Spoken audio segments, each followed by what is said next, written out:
La parole est à Monsieur Régis Juanico. Merci, Monsieur le Président. Ma question, à laquelle j'associe mon collègue Pascal de Guilhem, s'adresse à Valérie Fourniron, ministre des Sports, de la Jeunesse, de la Vie associative et de l'Éducation populaire. Madame la ministre, le Centre national pour le développement du sport, le CNDS, a été créé en 2006 à la suite du FNDS pour soutenir le développement de la pratique sportive dans les territoires. Outre l'État, le CNDS associe à sa gouvernance le mouvement sportif et les collectivités locales. Le CNDS constitue un outil majeur pour assurer la vitalité de la pratique sportive pour le plus grand nombre.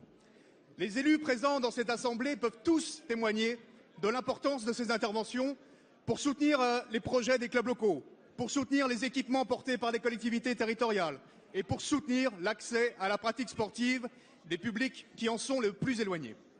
À l'origine, la vocation du CNDS a toujours été de financer le sport amateur, le sport pour tous, l'État se concentrant sur les aides nationales aux fédérations sportives et sur le soutien au sport de haut niveau.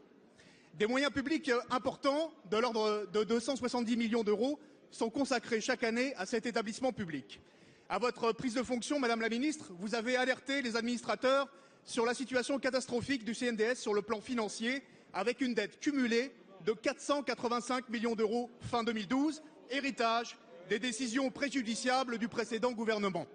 En tant que rapporteur spécial des crédits du sport, j'ai moi-même tiré la sonnette d'alarme lors de l'examen du dernier budget sur les dérives du passé qui ont consisté à faire financer par le CNDS les grands équipements sportifs ou les grands événements internationaux au détriment de sa vocation initiale. Madame la Ministre, un conseil d'administration du CNDS s'est tenu hier. Pouvez-vous nous éclairer sur la situation actuelle de l'établissement et les mesures que vous comptez proposer afin que le CNDS continue à soutenir la pratique du sport pour tous, mais aussi la promotion de la santé par le sport sur nos territoires? Merci. La parole est à Madame Valérie Fourniron, ministre des Sports.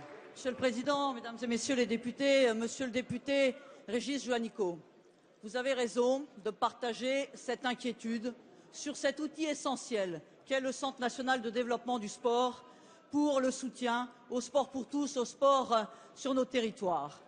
Inquiétude qui a motivé deux actions pour maintenir son avenir, à la fois le préserver et le réformer. Le préserver, pourquoi? Vous l'avez signalé, en 2012, cet établissement public avait engagé presque 500 millions d'euros sur l'exercice 2012, 100 millions d'euros de dépenses de plus que de recettes. C'est ça la réalité, et cet établissement public, il allait, se terminer à court terme si nous n'avions pas pris des mesures essentielles pour le préserver son avenir. Ces mesures, nous les avons prises en responsabilité avec le mouvement sportif, avec les administrateurs, à une très grande majorité, pour le redresser à la fois assurer ses recettes. Et ça, je remercie le Premier ministre d'avoir arbitré pour que nous puissions maintenir, malgré la chute des droits télévisés, les recettes du CNDS, mais aussi être attentif à l'ensemble de nos dépenses, un plan jusqu'à 2016 pour pouvoir recentrer nos missions, mais aussi diminuer les frais de fonctionnement et supprimer un certain nombre de grands projets qui n'avaient aucune recette dans l'établissement public. Il y a sur ce registre, pour regarder l'avenir, hier, en conseil d'administration, nous avons pu constater que l'endettement de l'établissement public avait été réduit. Mais nous avons aussi pu constater que nous pouvions prendre qu'un quart des dossiers parce qu'il est indispensable de réformer les critères d'intervention de cet établissement pour rentrer dans une logique qui est résolument lutter contre l'inégalité d'accès aux pratiques sportives sur les territoires. Oui, avec le gouvernement, nous remettons au cœur du projet du gouvernement la lutte pour l'accès au sport pour tous.